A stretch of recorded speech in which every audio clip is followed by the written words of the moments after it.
आज हम स्टार्ट करने जा रहे हैं हिंदी के महत्वपूर्ण क्वेश्चन हैं यूपी पुलिस के लिए, जो महत्वपूर्ण ही क्वेश्चन हैं हिंदी के लिए। तो पहला क्वेश्चन हमारा, इनमें से किस विद्वान ने आदिकाल को वीर गाथा काल नाम दिया था और इसके पीछे 12 महत्वपूर्ण ग्रंथों की सूची प्रस्तुत की थी। राहुल शंकरचार्य ने इन्होंने आदिकाल को सिद्ध सामंत काल कहा था। राहुल शंकरचार्य ने तो क्या कहा था? सिद्ध सामंत काल। राहुल शंकरचार्य ने सिद्ध सामंत काल कहा था। और हजारी प्रसाद द्विवेदी ने, आचार्य रामचंद्र शुक्ल जी ने आदिकाल को वीर गाथा काल कहा था। और किसके आधार पर? इन्होंने जो 12 प्रामाणिक पुस्तकें हैं जैसे पृथ्वीराज रासो, बिसलदेव, इनके आधार पर यह नामकरण किया था। मतलब आदिकाल को वीर गाथा काल कहा था। किसने? आचार्य रामचंद्र शुक्ल जी ने। हजारी प्रसाद द्विवेदी जी ने इसको आदिकाल ही कहा था और यही सर्वाधिक मान्य भी है आदिकाल। और डॉक्टर राम कुमार वर्मा ने इसको 2 भागों में विभाजित किया था। जो पहला भाग था वो कौन सा था हमारा? 2 भागों में विभाजित किया था। पहला था संधि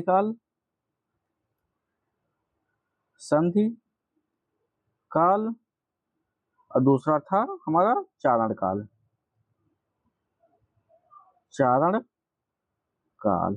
ठीक है, बढ़ते हैं अपने नेक्स्ट क्वेश्चन की ओर। नेक्स्ट क्वेश्चन है, हिंदी साहित्य का पहला ऐतिहासिक ग्रंथ स्थावर दला लिटरेचर इंडोनेई ए हिंदुस्तानी किस भाषा में लिखा गया था? तो अंग्रेजी, जर्मन, फ्रेंच, लैटिन। तो किस भाषा में लिखा गया था? इसको एक फ्रांसीसी विद्वान गार्सा द तासी ने लिखा था। गार्सा द तासी ने इसे किस भाषा में लिखा था? फ्रेंच भाषा में लिखा था। ठीक है, तो हमारा आंसर क्या हो जाएगा? फ्रेंच सही हो जाएगा। और कब लिखा था इसको? 1839 में। ठीक है, बढ़ते हैं अपने नेक्स्ट क्वेश्चन की ओर।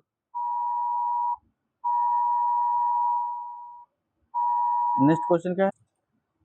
और ये अंग्रेजी का प्रसिद्ध ग्रंथ कौन सा है? अंग्रेजी का प्रसिद्ध ग्रंथ है हमारा the modern vernacular literature of Hindustan. The modern verna the modern verna vernacular literature of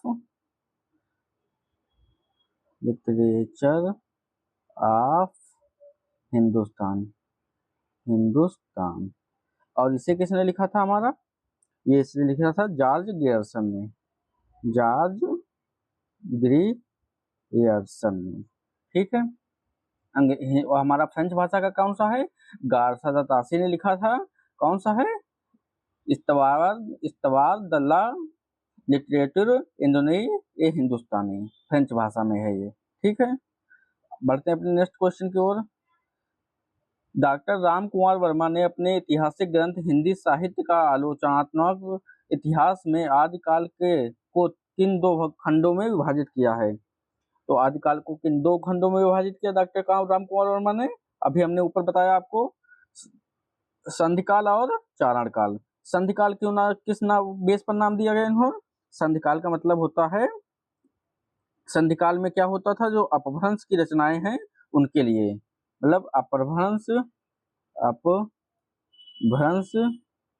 की रचनाओं के लिए संधिकाल हो गया, अपभ्रंश की रचनाओं के लिए। और चारण काल किस लिए है? चारण काल है राजा श्रित कवियों की रचनाओं के लिए। ठीक है, सिद्ध सामंत काल राहुल शंकरचार्य। अपभ्रंश काल ये बता देते हैं, अपभ्रंश काल किसने कहा था? डॉक्टर धीरेन्द्र वर्मा और चंद्रधर शर्मा गुलेरी जी ने। डॉक्टर धीरेन्द्र वर्मा और चंद्रधर शर्मा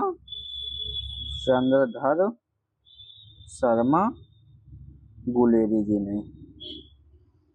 ठीक है, और अंधकार काल किसके द्वारा दिया गया था? डॉक्टर पृथ्वीनाथ कमल कुलश्रेष्ठ।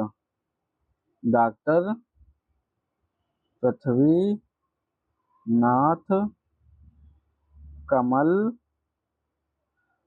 कुल श्रेष्ठ। ठीक है, डॉक्टर पृथ्वीनाथ कमल कुल श्रेष्ठ के द्वारा। बढ़ते हैं अपने नेक्स्ट क्वेश्चन की ओर। हमारा नेक्स्ट क्वेश्चन क्या है, गोरखवाणी नाम से नाथ साहित्य की रचनाओं का संपादन किसने किया था? रामचंद्र शुक्ल, पीताम्बर दत्त बड़सवाल, धीरेन्द्र वर्मा, नंद द्वारे वाजपेयी। तो किसने किया था इसको?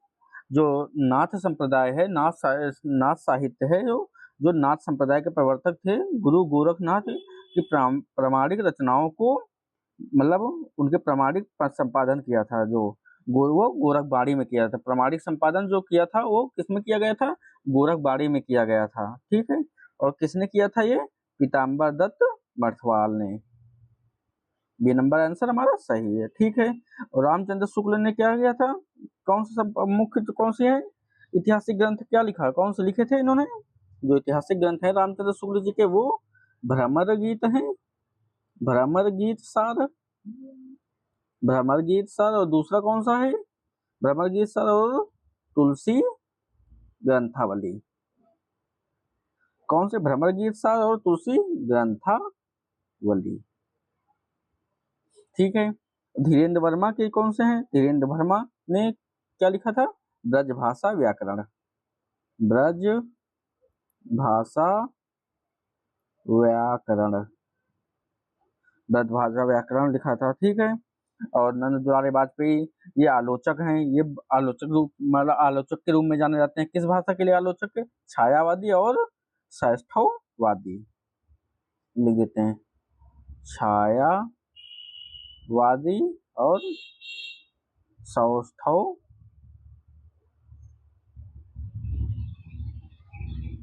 सौष्ठववादी आलोचक। ठीक है, पढ़ते हैं अपने नेक्स्ट क्वेश्चन की ओर। नेक्स्ट क्वेश्चन क्या है, भल हुआ जो मारिया बहिणी महार कुंत। अपभ्रंश की यह प्रसिद्ध काव्य पंक्ति किस जैन कवि की है, जिसे प्राकृतिका पर्णी भी कहा जाता है? तो प्राकृतिका पर्णी किसे कहा जाता है? बोलो किसे? स्वयंभू, पुष्पदत्त, हेमचंद या धनपाल को? तो किसे कहा जाता है प्राकृतिका पर्णी? हेमचंद को। और जो ये है ये किस उससे अर्थ वो लिया गया, किसका व्याकरण ग्रंथ से लिया गया है? ये लिया गया है सिद्धि हेम शब्दानुशासन, सिद्धि हेम शब्दानुशासन, सिद्धि हेम शब्दानुशासन से। ठीक है, जिसका क्या अर्थ है? हे बहन, अच्छा हुआ जो मेरा पति, मतलब कंत, जो पति युद्ध में मारा गया, यदि वह भागकर घर आता तो मैं अपनी सखियों के सामने लज्जित हो जाती। ठीक है, ये इसका मतलब है। और प्राकृतिका पर्णी किसे कहा जाता है? हेमचंद को। ठीक है, स्वयंभू को क्या कहा जाता है? इन्हें अपभ्रंश का वाल्मीकि कहा जाता है। स्वयंभू को अपभ्रंश का क्या कहा जाता है?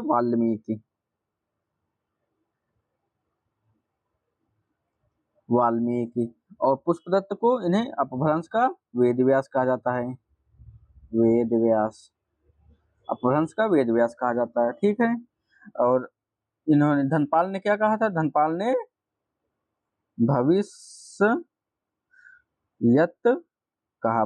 कहा था। ठीक है, अपभ्रंश रचना भविष्यत कहा था, जो अपभ्रंश में इसकी रचना है। पढ़ते हैं अपने नेक्स्ट क्वेश्चन की ओर। नेक्स्ट क्वेश्चन क्या है, अमीर खुसरो को तोताए हिंद कहा जाता है। खड़ी बोली के इस आदि कवि का जन्म उत्तर प्रदेश के किस जिले, वर्तमान नाम के अनुसार में हुआ था?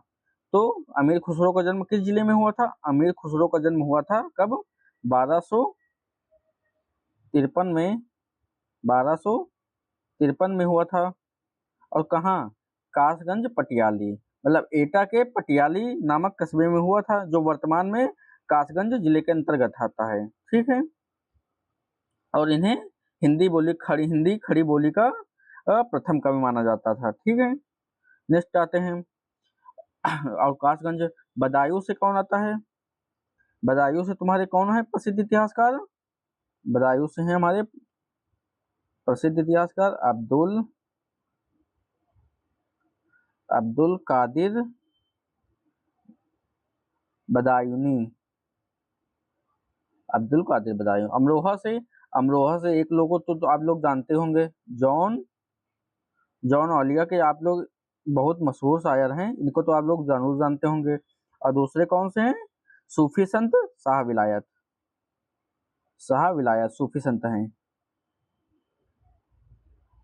ठीक है, बढ़ते हैं अपने नेक्स्ट क्वेश्चन की ओर। शाह विलायत, जॉन ओलिया, बहुत उम्दा शायर हैं जॉन ओलिया जी, हम तो बहुत सुनते हैं उन्हें। नेक्स्ट क्वेश्चन आ जाओ। रामचंद्र शुक्ल के अनुसार हिंदी का प्रथम महाकाव्य और उसके महाकवि कौन है? रामचरितमानस, तुलसीदास, पृथ्वीराज रासो, चंद्रबरदाई, साकेत, मैथिली शरण गुप्त, प्रिय प्रवास, अयोध्या सिंह उपाध्याय, हरिऔध। तो शुक्ल के अनुसार जो है पृथ्वीराज रासो ये प्रथम महाकाव्य है, जिसे किसने लिखा था? चंद्रबरदाई ने लिखा था। ठीक है, ये हमारा बी नंबर आंसर सही है। और तो रामचरितमानस तुलसीदास किस भाषा में है? ये अवधी भाषा का महाकाव्य है, सर्वश्रेष्ठ काव्य है अवधी भाषा का। किस भाषा का है? अवधी भाषा का सर्वश्रेष्ठ महाकाव्य है। ठीक है, साकेत साकेत किस युग का है? द्विवेदी युग का प्रसिद्ध राम काव्य महाकाव्य है। द्विवेदी युग का राम काव्य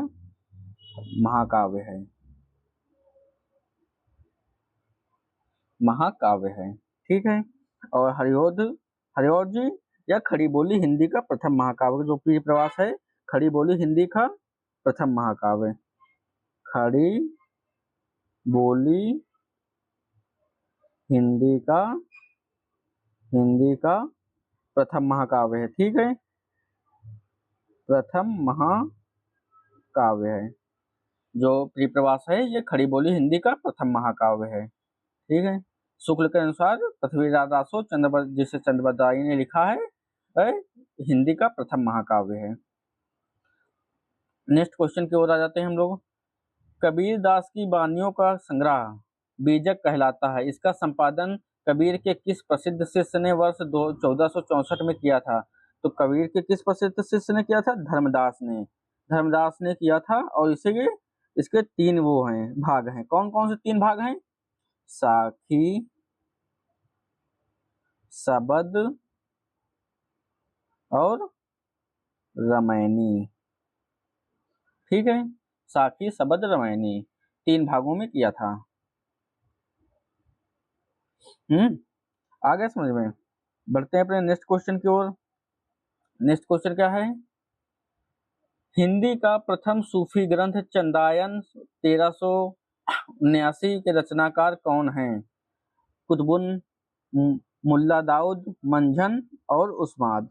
तो कौन है चंदायन के? जो चंदायन है इसको डॉक्टर रामकुमार वर्मा ने हिंदी का पहला सूफी प्रेम काव्य माना है। जो चंदायन है डॉक्टर रामकुमार वर्मा ने, जो ऊपर अभी बताया नहीं डॉक्टर रामकुमार वर्मा, इन्होंने 2 भाषा में बताया नहीं था, 2 भागों में बांटा था।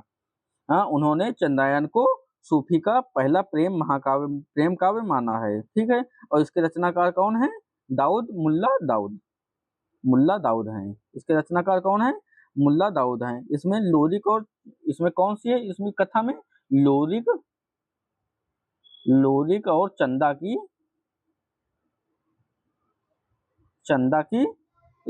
प्रेम कथा का वर्णन है। प्रेम कथा का वर्णन है। आप लोग पढ़ेंगे तो बहुत अच्छी है ये बुक, मतलब जरूर पढ़ना आप लोग। और कुतुबुन ने कौन सी प्रसिद्ध सूफी काव्य लिखा है? कुतुबुन ने मृगावती। कुतुबुन की कौन सी है? मृगावती। और ये कब लिखा था? 1503 में मृगावती। मंझन ने कौन सी है? मंझन की है मधुमालती। ये सब सूफी काव्य हैं, सूफी ग्रंथ है। मधुमालती, ठीक है, मधुमालती है। और उस्मान की है चित्रावली कब आई थी? उस्मान की सूफी ग्रंथ चित्रावली, और ये 1613 में। ठीक है, बढ़ते हैं अपने नेक्स्ट क्वेश्चन की ओर। नेक्स्ट क्वेश्चन है हमारा, मातु पिता जग जाई तज्यों विधुन लिख्यों कछु भाल भलाई। कवितावली की यह पंक्ति तुलसीदास के जीवन के किस सत्य को दर्शाती है? तो किस सत्य को दर्शाती है ये?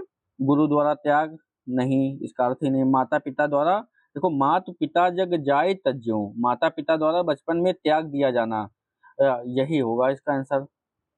कौन सी है? माता पिता द्वारा किस किस वो सत्य को दर्शाती है? माता पिता द्वारा कबीरदास तुलसीदास को बचपन में त्याग दिया था। ठीक है, और ये किसकी पंक्ति है? ये कवितावली की पंक्ति है। मतलब जो पंक्ति है ये तुलसीदास की कवितावली की पंक्ति है। देखो कवितावली की पंक्ति है। लेते बढ़ते हैं अपने नेक्स्ट क्वेश्चन की ओर। नेक्स्ट क्वेश्चन कौन सा है? अर्थ छाप के कवियों की स्थापना सन 1565 में गोस्वामी विट्ठल नाथ ने की थी। इनमें पुष्टि मार्ग का जहाज किसे कहा जाता है? तो कुम्भनदास, सूरदास, परमानंद दास और कृष्णदास। तो जो महाकवि कौन है? गोस्वामी विट्ठल दास ने कहा था, जो एक लाइन बोल रहे हैं, पुष्टि मार्ग को जहाज जात है, जाको कछु लेना हो सो ले। मतलब पुष्टि मार्ग का जहाज जा रहा है, जिसको जो लेना हो ले लो। तो ये किसके लिए कहा गया था? सूरदास के लिए। सूरदास को पुष्टि मार्ग का जहाज कहा था। मतलब सूरदास की जब मृत्यु हुई थी, उस पर अत्यंत दुखी होकर गोस्वामी विट्ठल दास ने कहा था। तो आंसर क्या हो जाएगा हमारा? सूरदास। ठीक है, ये जो कुंभनदास हैं, कुंभनदास कौन है? ये अर्थशास्त्र के सबसे बड़े ये प्रमुख कवि हैं। मतलब सबसे बड़े, मतलब लाइक उम्र में सबसे बड़े कवि हैं। और परमानंद दास ये अर्थशास्त्र के प्रमुख कवि हैं, जिसे वल्लभाचार्य ने इनको इसको परमानंद दास को सुनकर मतलब कई दिनों तक बेसुध रहे थे, जो वल्लभाचार्य जी थे।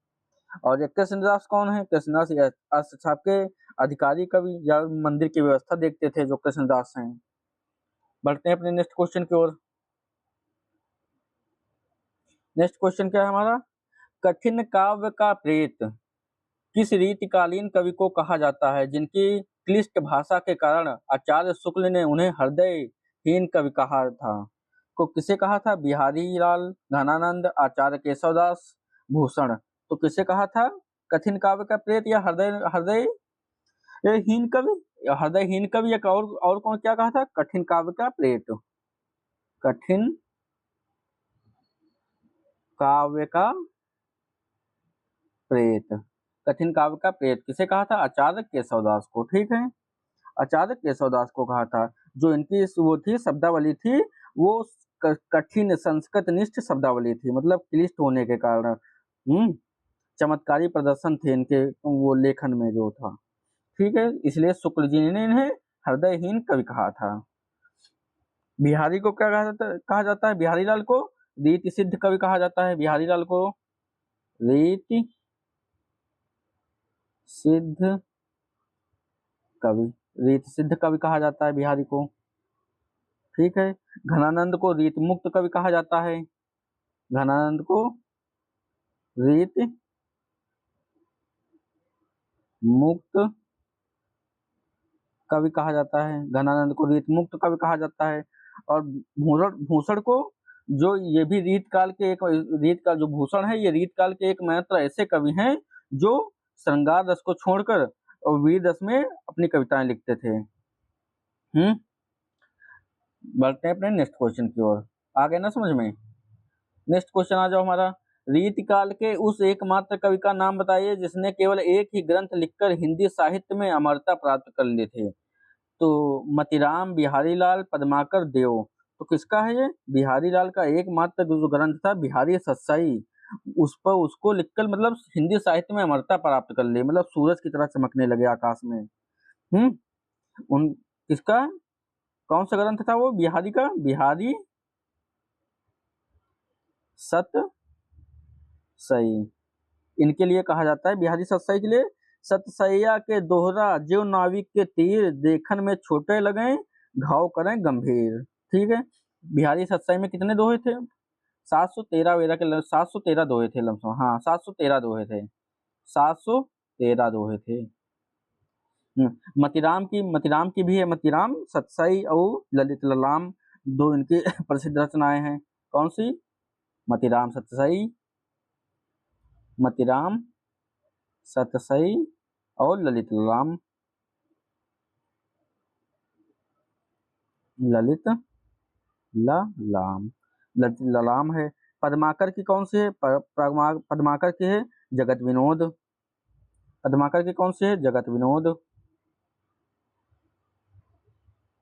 पद्माकर की जगत विनोद है। और देव की भावविलास और अष्टयाम है, जैसे हैं भावविलास, भावविलास अष्टयाम, अष्टयाम है। तो ठीक है, आ गया ना समझ गए। रीतकाल के एकमात्र कवि कौन है? बिहारी लाल। कौन सी कविता से इन्होंने अमरता प्राप्त कर ली थी? कौन सी मतलब हिंदी साहित्य में कौन से ग्रंथ से अमरता प्राप्त कर ली थी? बिहारी सतसई से। ठीक है, बढ़ते हैं अपने नेक्स्ट क्वेश्चन की ओर। नेक्स्ट क्वेश्चन क्या है? लोग हैं लाग कवित्त बनावत, मोहित मोर कवित्त बनावत। यह बेहद गहरी और प्रसिद्ध उक्ति किस रीत मुक्त स्वच्छंद कवि की है? बोधा, ठाकुर, आलम, घनानंद। तो इसका मतलब क्या है? जो लोग हैं, जो संसार के अन्य लोग हैं, लोग तो सोच समझकर प्रयास करके कविता बनाते हैं, परंतु मेरे भीतर जो पीड़ा और प्रेम है, वह कविता का रूप स्वतः फूटता है। और ये किसके लिए कहा गया था? घनानंद के लिए। घनानंद, घनानंद बोला था ये, कि अपने लिए घनानंद बोलते हैं कि संसार के अन्य लोग तो सोच समझकर प्रयास करके कविता बनाते हैं, परंतु मेरे भीतर जो पीड़ा और प्रेम है, वह कविता का रूप लेकर स्वतः फूटता है। इस लाइन का अर्थ भी यही है। ठीक है, इसको किसने लिखा था? घनानंद ने। बोधा को कौन सा कवि माना जाता है? रीत मुक्त कवि माना जाता है। इनकी रचनाएं कौन सी है? विरह वरीस, इश्कनामा। रीत मुक्त कवि हैं ये भी। कौन सी? और विरह वरीश, और कौन सी दूसरी? इश्क, इश्कनामा। विरह वरीश और इश्कनामा। ठाकुर की कौन सी है? ये भी रीत मुक्त कवि हैं। इसके लिए कौन सी है? ये बेबाक और स्वाभाविक कविताओं के लिए जाने जाते हैं ठाकुर, लेकिन इनकी कविता याद नहीं आ रही है। इनकी रचनाएं बताएंगे। आलम की आ रही है, आलम केली। आलम की कौन सी है? आलम केली। ठीक है, बढ़ते हैं अपने नेक्स्ट क्वेश्चन की ओर। नेक्स्ट क्वेश्चन क्या है? निज भाषा उन्नति है सब उन्नति को मूल, यह प्रसिद्ध काव्य पंक्ति भारतेंदु हरिश्चंद्र की किस विधा या कविता से उद्धृत है? भारत दुर्दशा, मातृभाषा के प्रति, अंधेर नगरी, और प्रेम मलिका। तो किस भाषा से है? मातृभाषा के प्रति। इससे है, किससे है? मातृभाषा के प्रति। और इसका अर्थ क्या है? अपनी भाषा की उन्नति ही सभी प्रकार की उन्नतियों का आधार है, इसके बिना हृदय का दुख दूर नहीं हो सकता। इस लाइन का अर्थ क्या है? यही, अपनी भाषा के प्रति उन्नति की सभी प्रकार की उन्नतियों का आधार है, इसके बिना हृदय का दुख दूर नहीं हो सकता। भारत दुर्दशा जो है वो भारतीय प्रसिद्ध नाटक है। ये यूपीएससी में पूछा जाता है, प्रसिद्ध नाटक है। यूपीएससी के हिंदी सिलेबस में है ये प्रसिद्ध नाटक। अंधेर नगरी, ये भी अत्यंत लोकप्रिय प्रहसन मतलब नाटक है, जिसे शासन व्यवस्था पर करारा व्यंग्य इसमें दिया गया है पूरा। प्रेम मलिका, ये काव्य संग्रह है भारतेंदु जी का। काव्य संग्रह लिख देते हैं, काव्य संग्रह। ठीक है, काव्य संग्रह है। नेक्स्ट क्वेश्चन पे आ जाते हैं। नेक्स्ट क्वेश्चन है हमारा, आधुनिक काल में खड़ी बोली को गद्य या पद्य दोनों में प्रतिष्ठित करने का श्रेय किस युग के प्रवर्तक को जाता है? भारतेंदु हरिश्चंद्र, आचार्य महावीर प्रसाद द्विवेदी, जयशंकर प्रसाद, रामचंद्र शुक्ल। तो किसे जाता है ये?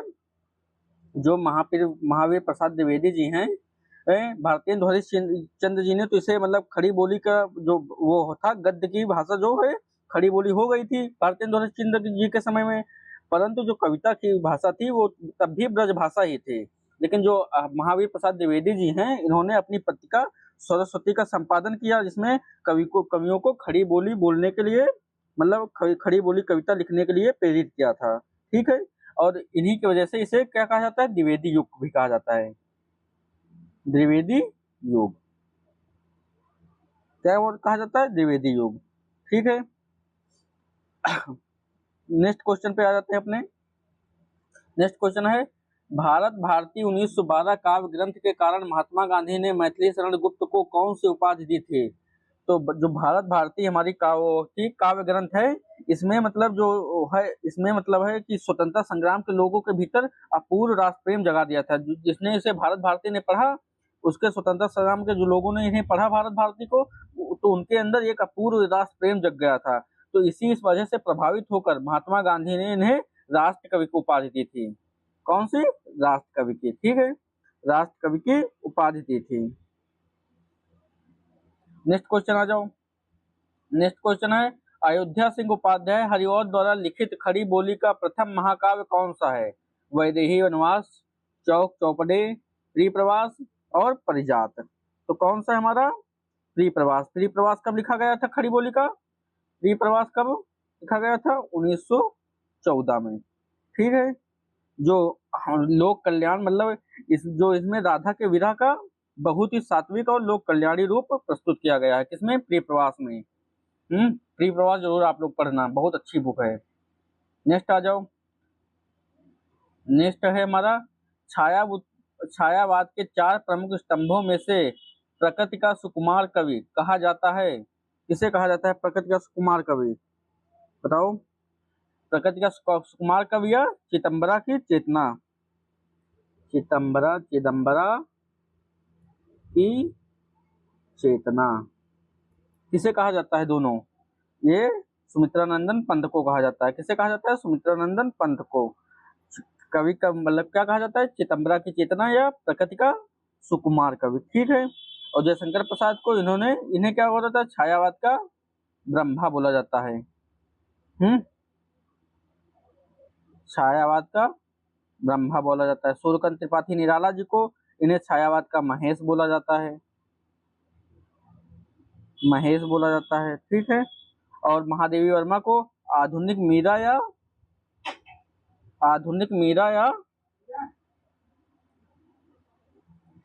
इन्हें क्या बोला जाता है? आधुनिक मीरा या छायावाद की दुर्गा। आधुनिक मीरा या छायावाद की दुर्गा। ठीक है, बढ़ते हैं अपने नेक्स्ट क्वेश्चन की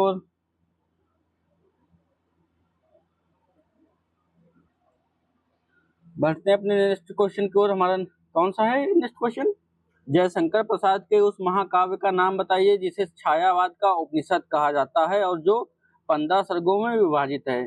कौन सा है? लहर, आंसू, झरना, कामायनी। तो ये कौन सा है हमारा? बताओ। कामायनी कब आया था? ये 1935 में। ठीक है, और जिसे छायावाद का उपनिषद कहा जाता है, या क्या है? अशांत प्रीत द्विवेदी जी ने इसे छायावाद का जो उपनिषद कहा था। पढ़ते हैं अपने नेक्स्ट क्वेश्चन की ओर। नेक्स्ट क्वेश्चन है, महानगरों के फ्लैट में रहने वाली आधुनिक नारी की व्यवस्था और अकेलापन को दर्शाने वाली तोड़ती पत्थर कविता निराला जी के ने किस स्थान को केंद्र में रखकर लिखी थी? लखनऊ के चौक पर, इलाहाबाद के पथ पर, बनारस के घाट पर, दिल्ली की सड़कों पर। तो कहाँ पर? कौन सी है इनका? इसका वह क्या है? वह तोड़ती पत्थर देखा मैंने उसे इलाहाबाद के पथ पर। तो कौन सी हो जाएगी? इलाहाबाद के पथ पर। इसका क्या है? वह तोड़ती पत्थर जिसे मैंने देखा इलाहाबाद के पथ पर। ठीक है, बढ़ते हैं अपने नेक्स्ट क्वेश्चन की ओर। नेक्स्ट क्वेश्चन है हमारा, आधुनिक मीरा के नाम से प्रसिद्ध महादेवी वर्मा। आधुनिक मीरा और कौन सी?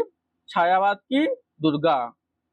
आधुनिक मीरा के नाम से प्रसिद्ध महादेवी वर्मा को उनकी किस कृति के लिए हिंदी साहित्य का सर्वोच्च ज्ञानपीठ पुरस्कार मिला था?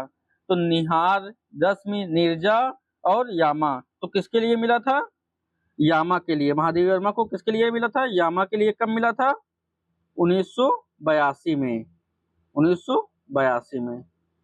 ठीक है, और किसके? निहार इनकी कौन सी थी? निहार प्रथम थी, प्रथम काव्य संग्रह थी निहार। ये कब आई थी? 1930 में निहार आई थी।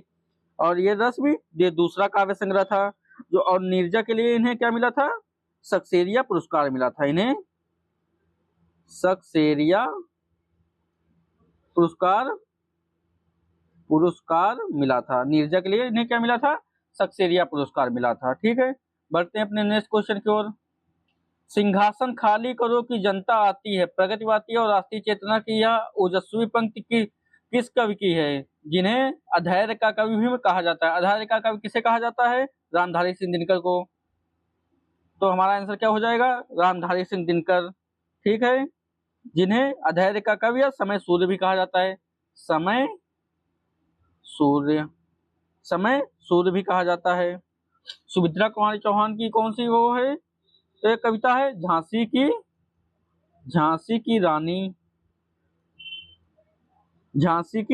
रानी। ठीक है, और बालकृष्ण शर्मा नवीन की कौन सी है? इनकी है ये कुकुम्ब और दूसरी रश्मि रेखा है। माखनलाल चतुर्वेदी की क्या है? इन्होंने प्रसिद्ध पुष्प की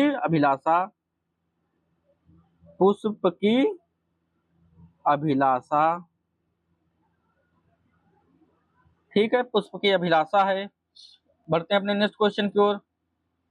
अज्ञेय जी ने वर्ष 1943 में किस महत्वपूर्ण काव्य संग्रह के संपादन के से प्रयोगवाद और नई कविता की शुरुआत की थी? दूसरा सप्तक, तार सप्तक, कुरुक्षेत्र, चांद का मुंह, टेढ़ा। तो किसके लिए था? सच्चिदानंद हीरानंद अज्ञेय ने तार सप्तक के लिए। ठीक है, जिन्होंने उस हिंदी साहित्य में प्रयोगवाद का जन्म माना जाता है इसे तार सप्तक से। ठीक है, और दूसरा सप्तक कब आई थी? ये 1951 में आई थी, 1951 में आई थी। और कुरुक्षेत्र दिनकर जी की महाकाव्य का कविता है।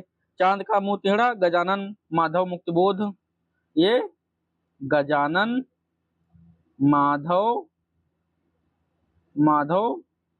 मुक्तिबोध, गजानन माधव मुक्तिबोध की है काव्य संग्रह है, मुख्य काव्य संग्रह है चांद का मुंह टेढ़ा।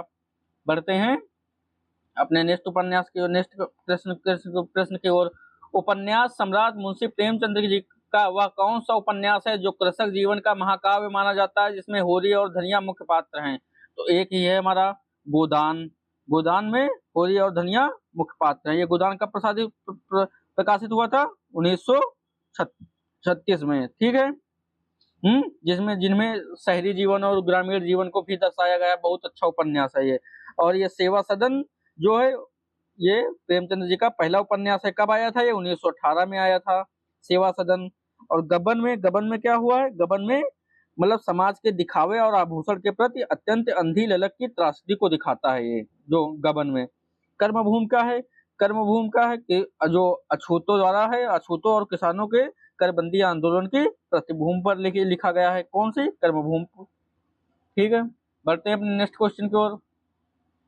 नेक्स्ट क्वेश्चन है हमारा, हिंदी की पहली वैज्ञानिक मौलिक कहानी इंदुमती 1900 के लेखक कौन है, जो सरस्वती पत्रिका में प्रकाशित हुई थी? तो कौन है ये? किशोरीलाल रामचंद्र शुक्ल, किशोरीलाल गोस्वामी, चंद्रशेखर शर्मा गुलेरी, भगवान दीन। कौन है? तो किशोरीलाल गोस्वामी। आंसर क्या हो जाएगा हमारा? किशोरीलाल गोस्वामी। रामचंद्र शुक्ल ने इन्होंने स्वयं प्रसिद्ध कहानी कौन सी लिखी? 11 वर्ष का समय। 11 वर्ष का समय। ये कब लिखी थी इन्होंने? 1902 में। 1902 में।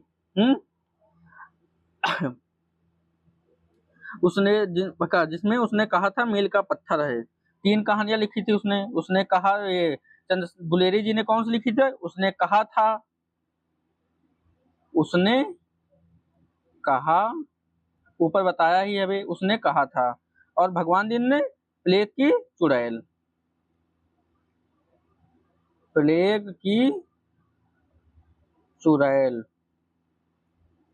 और ये प्लेग की चुड़ैल कब लिखी थी? कहानी लिखी थी कब? 1902 में। ठीक है, बढ़ते हैं अपने नेक्स्ट क्वेश्चन की ओर। उसने कहा था 1915 कहानी अपने शिल्प और फ्लैशबैक पुनर्दीप्त पद्धति के लिए प्रसिद्ध है। इसमें अमर लेखक कौन है? प्रेमचंद्र, जयशंकर प्रसाद, चंद्रशेखर शर्मा गुलेरी, जयेंद्र कुमार। अभी बताया आपको गुलेरी जी कौन है इसमें? गुलेरी जी। ठीक है, बढ़ते हैं अपने नेक्स्ट क्वेश्चन की ओर। आषाढ़ का एक दिन और आधे अधूरे जैसे युग प्रवर्तक नाटकों की रचना किसने की थी? भारतेंदु हरिश्चंद्र, जयशंकर प्रसाद, मोहन राकेश और धर्मवीर भारती। तो आषाढ़ का एक दिन ये यूपीएससी के सिलेबस में, हिंदी के सिलेबस में है, किसने किया था? मोहन राकेश ने लिखा था इसे, मोहन राकेश ने। और ये जो नाटकों के रंगमंच और नाटक की दुनिया है उसको पूरी तरह बदल के रख दिया था। ठीक है, बाकी भारतेंदु हरिश्चंद्र के भारत दुर्दशा और कौन सी है? अंधेर नगरी लिख देते हैं, भारत दुर्दशा और अंधेर नगरी। भारत दुर्दशा और अंधेर नगरी। जयशंकर प्रसाद की कौन सी है? स्कंदगुप्त, स्कंद स्कंदगुप्त, चंद्रगुप्त, स्कंदगुप्त, चंद्रगुप्त और ध्रुव स्वामिनी, ध्रुव स्वामिनी है। धर्मवीर भारती की गुनाहों का देवता, अंधा युग, अंधा युग गुनाहों का देवता। आते हैं अपने नेक्स्ट क्वेश्चन की ओर। नेक्स्ट क्वेश्चन क्या है? चिंतामणि नाम से 4 भागों में संकलित उत्कृष्ट मनोवैज्ञानिक और सैद्धांतिक निबंध किसके द्वारा लिखे गए हैं? हजारी प्रसाद द्विवेदी, आचार्य रामचंद्र शुक्ल, डॉक्टर नागेर और विद्यानिवास मिश्र।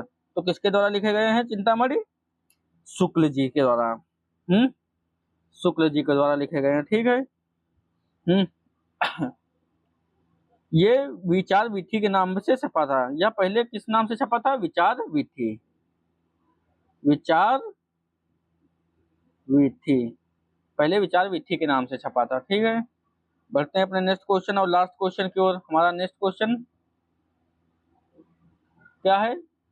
आंचलिक उपन्यासों की श्रेणी में मैला आंचल जो 1954 को हिंदी का पहला सर्वश्रेष्ठ आंचलिक उपन्यास माना जाता है, इसके लेखक कौन है? नागार्जुन, रंगे राघव, फणिरस रेणु जी और शिव प्रसाद सिंह। तो कौन सी है, कौन है इसके? रेणु जी हैं। जो मैला आंचल है यूपीएससी के हिंदी के सिलेबस में भी है और बहुत अच्छा है ये, इसको जरूर आप लोग पढ़िए। ये प्रथम आंचलिक उपन्यास है, जो है ये प्रथम आंचलिक उपन्यास है। मिलते हैं अपने नेक्स्ट। और शिव प्रसाद सिंह का कौन सा है? नीला चांद। शिव प्रसाद सिंह का आ गया, याद आ गया, नीला चांद, नीला चांद। नागार्जुन का बचलनमा, बलच नमा। रंगे राघव का कबूतर खाना और मर्दों का टीला, कबूतर खाना और मर्दों का टीला। ठीक है, उम्मीद करते हैं सब क्वेश्चन आपको समझ में आए होंगे। आप लोग जो क्वेश्चन ना समझ में आए, जो भी डाउट हो, कमेंट में जरूर पूछिए और कमेंट में जरूर बताइए। Please subscribe and share.